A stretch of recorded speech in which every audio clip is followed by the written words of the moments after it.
میرے استعفے سے دہشت گردی رک جاتی ہے تو میں ایک لمحہ نہیں لگاؤں گا. وزیر اعلیٰ بلوچستان سرفراز بگٹی کا کہنا ہے بلوچستان میں ایک سافٹ ٹارگٹ تلاش کر کے لوگوں کو شہید کیا گیا.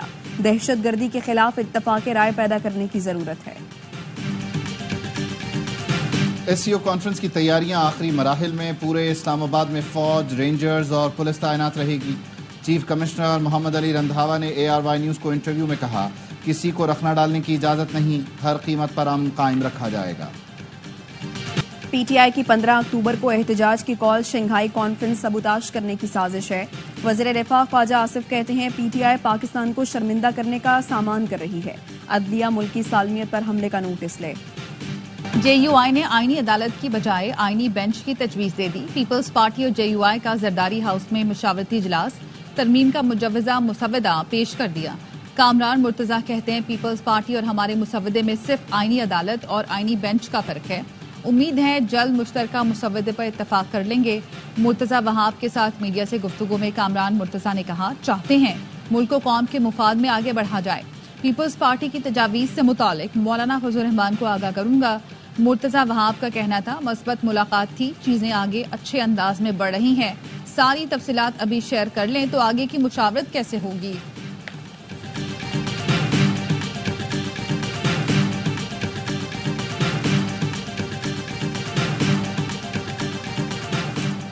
وفاقی آئینی عدالت کا قیام قائد اعظم کا خواب تھا. سب سے پہلے وفاقی آئینی عدالت کی تجویز قائد اعظم نے پیش کی تھی. انہوں نے کہا تھا کوئی بھی سوال جو آئین سے پیدا ہو اسے وفاقی عدالت میں جانا چاہیے. Chairman peoples party Bilawal Bhutto کا ٹویٹ لکھا قائد اعظم نے کہا تھا شہری کے حقوق پر حملے کا معاملہ وفاقی عدالت میں جانے کا حق حاصل ہونا چاہیے.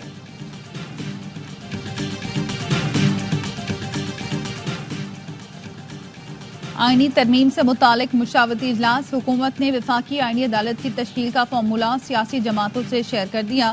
عدالت چیف جسٹس سمیت 7 ارکان پر مشتمل ہوگی. چیف جسٹس 2 سینئر ترین ججز رکن ہوں گے. ایک ریٹائرڈ جج نئی عدالت کا چیف جسٹس نامزد کرے گا. وزیر قانون، attorney general, Pakistan bar council کا نمائندہ شامل ہوگا. دونوں ایوانوں سے حکومت اور اپوزیشن سے 2 ارکان لیے جائیں گے. صوبائی عدالتیں چیف جسٹس، صوبائی وزیر قانون اور بار کونسل نمائندے پر مشتمل ہوگی. وفاقی آئینی عدالت کا فیصلہ کسی عدالت میں چیلنج نہیں ہو سکے گا. پارلیمنٹ کی خصوصی کمیٹی کا اجلاس 14 اکتوبر کو پھر ہوگا. خصوصی کمیٹی کی ذیلی کمیٹی کا اجلاس کل طلب. حکومت اور JUI نے ڈرافٹ شیئر کیا ہے. بات تبھی ہوگی جب ہم بانی PTI سے مشورہ کریں گے. بیرسٹر گوہر کہتے ہیں ہم نے آئینی عدالت سے متعلق واضح کیا ہے کہ یہ غلط ہے. 176 کیسز کے لیے الگ عدالت بنا رہے ہیں. سپریم کورٹ پر کیسز کا بوجھ پھر بھی رہے گا. کوئی اور طریقہ نکالیں جس سے کیسز کا بوجھ کم ہو. بیرسٹر علی ظفر نے کہا آئینی عدالت کی ایک شق ہے کہ چیف جسٹس وزیر اعظم تعینات کریں گے اور باقی ججز کو چیف جسٹس لگائیں گے.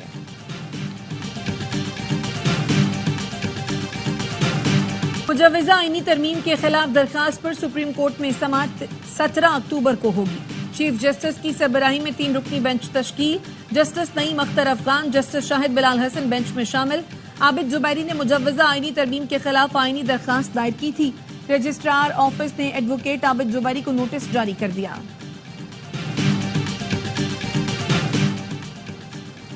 وزیر اعظم شہباز شریف کا SCO اجلاس کے انتظامات کا جائزہ لینے کے لیے جنہ کنونشن سینٹر کا دورہ. چیئرمین CDA اور وزارت خارجہ کے حکام نے بریفنگ دی. وزیر اعظم نے انتظامات پر اطمینان کا اظہار کیا. PTI ہمیشہ وہ کام کرتی ہے جو ملک دشمنی کے مترادف ہو. گورنر خیبر پختونخوا فیصل کریم کنڈی کہتے ہیں PTI نے SCO کانفرنس کے دوران احتجاج کا اعلان کیا ہے. PTI کا ایجنڈا ملک کو غیر مستحکم رکھنا ہے. شہری رحمان نے کہا PTI اپنی سیاست پر نظر ثانی کرے اور 15 اکتوبر کی احتجاج کی کال واپس لے. PTI جتھوں اور انتشار کی سیاست سے ملکی مفادات پر حملہ کر رہی ہے. عالمی دنیا کو منفی پیغام دے رہی ہے. ANP کے صدر ایمل ولی نے کہا SCO اجلاس کے دوران احتجاج کرنے والے دستور اور پاکستان کے دشمن ہیں.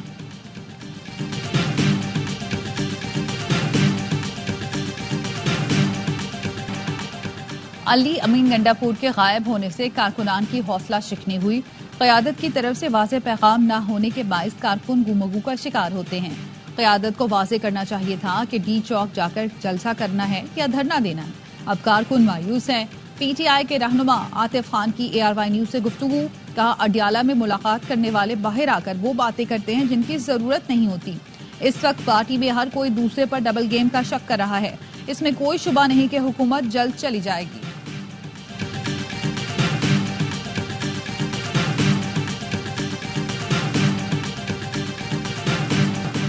اسلحہ اور شراب برآمدگی کیس میں علی امین گنڈا پور کی ناقابل ضمانت وارنٹ گرفتاری برقرار۔ وارنٹ گرفتاری کی بالغ رپورٹ اسلام آباد کی جوڈیشل مجسٹریٹ کی عدالت میں پیش کی گئی۔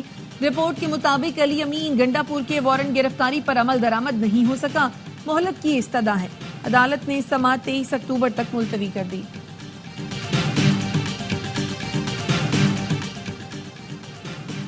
ATC اسلام آباد نے بانی PTI کی بہنوں علیمہ اور عظمیٰ خان کو جوڈیشل ریمانڈ پر جیل بھیج دیا۔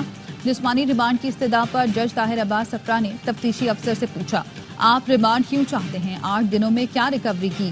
پروسیکیوٹر نے کہا سازش تک پہنچنے کے لیے ریمانڈ چاہیے۔ عدالت نے جسمانی ریمانڈ کی استدعا مسترد کر دی۔ جج نے پوچھا علیمہ بی بی آپ کیا چاہتی ہیں؟ جس پر علیمہ خانم نے کہا جج صاحب ہمیں صرف انصاف چاہیے۔ علیمہ اور عظمیٰ خان نے ضمانت کے لیے درخواست دائر کر دی۔ افغانستان شنگھائی تعاون تنظیم اجلاس میں شرکت نہیں کرے گا۔ سفارتی ذرائع کا کہنا ہے افغانستان کو SCO سیکریٹریٹ کی جانب سے دعوت نہیں دی گئی۔ پاکستان نے بطور SCO چیئر افغانستان کی شرکت میں رکاوٹیں نہیں ڈالی۔ افغانستان SCO کا رکن نہیں بلکہ آبزرور ہے جس کی رکنیت غیر فعال ہے۔ IMF کا پاکستان میں کرپشن کے خاتمے کے لیے اقدامات کا مطالبہ، نیب کو ختم کرنے کے بجائے مزید خود مختار اور مؤثر بنانے کی تجویز۔ IMF کا کہنا ہے کرپشن کے خاتمے کے لیے ایکشن پلان تیار کیا جائے۔ نیب کو درست ڈیٹا فراہم نہیں کیا جاتا، سرکاری افسران کے اثاثوں کی معلومات تک رسائی آسان بنائی جائے، افسران کے غیر قانونی طریقے سے بڑھتے اثاثوں کو روکا جائے، سرکاری افسران کے اثاثے پبلک کرنے کے لیے FBR کو ڈیجیٹلائز کیا جائے، ارکان پارلیمنٹ کے اثاثے پبلک کرنے کے لیے قانون سازی کی جائے۔ کرپشن پاکستان میں اصلاحات کی کوششوں کو تباہ کر رہی ہے۔ IMF کا جولائی تا ستمبر ٹیکس کم جمع ہونے کا نوٹس، ماہانہ 10 ارب 30 کروڑ کے نئے ٹیکس لگانے کا مطالبہ، مشینری کی امپورٹ، صنعتی اور کمرشل امپورٹ کے خام مال پر 1% ایڈوانس انکم ٹیکس لگانے کا مطالبہ۔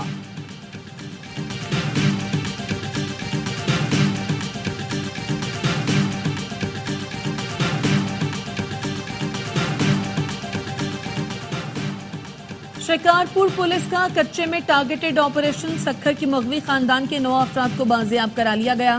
SSP شکارپور شاہزیب چاچڑ نے بتایا 3 ہفتے پہلے ناکوٹ تھانے کی حدود سے سکھر کی فیملی کو اغوا کیا گیا تھا۔ فیملی رشتے کے جھانسے میں آ کر شکارپور آئی تھی۔ مغویوں کی بازیابی کے لیے اسپیشل ٹیم تشکیل دی گئی۔ فائرنگ کے تبادلے کے بعد ڈاکو مغویوں کو چھوڑ کر فرار ہوئے۔ کراچی ایئرپورٹ پر خودکش دھماکہ، پاکستان اور چین کے تعلقات خراب کرنے کی سازش قرار۔ CTD نے دھماکے کی ابتدائی رپورٹ عدالت میں پیش کر دی۔ دہشت گردوں نے ملک دشمن غیر ملکی خفیہ ایجنسی کی مدد سے دھماکہ کیا۔ رپورٹ کے مطابق خودکش دھماکے کی ذمہ داری کالعدم بلوچستان لبریشن آرمی نے قبول کی۔ مقدمے میں قتل، اقدام قتل، دھماکہ خیز مواد، دہشت گردی سمیت دیگر دفعات شامل۔ کالعدم BLA کمانڈر بشیر احمد بلوچ اور عبد الرحمان کو نامزد کیا گیا۔ دھماکے میں 2 چینی شہری ہلاک، 1 چینی سمیت 13 افراد زخمی ہوئے تھے، 15 گاڑیاں بھی تباہ ہوئیں۔ کھرم میں 2 قبائل کے درمیان تصادم سے 11 افراد جاں بحق، 6 افراد زخمی۔ ڈپٹی کمشنر کا کہنا ہے مرنے والوں میں بچے اور خواتین بھی شامل ہیں۔ پولیس نے واقعے کی تحقیقات شروع کر دی۔ انجان خواتین کو لفٹ دینے والے ہوشیار، لفٹ مانگنے والی اچانک اسلحہ بھی نکال سکتی ہے۔ کراچی کے کورنگی انڈسٹریل ایریا میں سنگر چورنگی کے قریب خاتون نے فیکٹری ملازم سے لفٹ مانگی اور کچھ فاصلے پر اچانک اسلحہ تان دیا، تھپڑ مارے، موبائل فون اور تنخواہ بھی چھین لی۔ منی لانڈرنگ کیس میں چودھری پرویز الہی کی 1 روزہ حاضری سے استثناء کی درخواست منظور۔ پرویز الہی بیماری کے باعث عدالت میں پیش نہیں ہوئے۔ پرویز الہی کی وہو زہرا الہی کی مستقل حاضری سے استثناء کی درخواست منظور۔ مونس الہی سمیت 9 اشتہاریوں کی جائیداد قرق کرنے کے حکم میں توسیع۔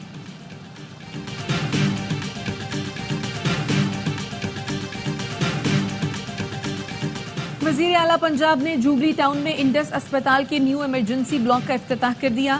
مریم نواز کا کہنا تھا پنجاب کے ہر اسپتال کو بہتر سے بہترین کرنا چاہتے ہیں۔ پنجاب کے اسپتالوں میں 90% تک ادویات مفت فراہم کی جا رہی ہیں۔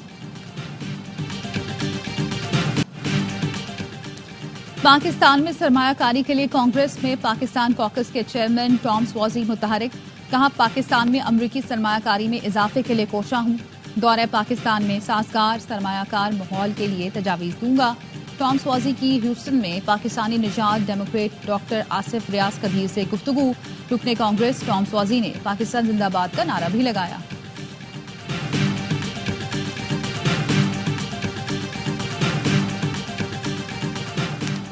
لبنان میں اسرائیل کے فضائی اور زمینی حملے جاری، 24 گھنٹے میں 60 افراد شہید اور متعدد زخمی۔